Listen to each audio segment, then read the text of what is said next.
Alright, first off today we're doing a YouTube video to how to set up virtual audio cable.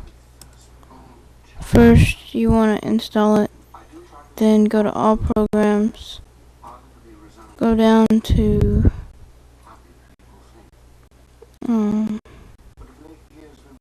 virtual audio cable, open up control panel.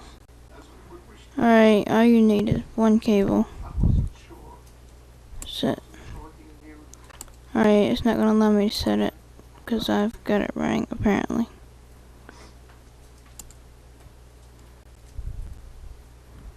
But anyway, open that up. All you need is one cable. Set that to volume control and mic 1, or just mic, and hit set. And it's set. Now every time you use it, go to open audio repeater MMA and switch the wave in to mic 1, wave out to that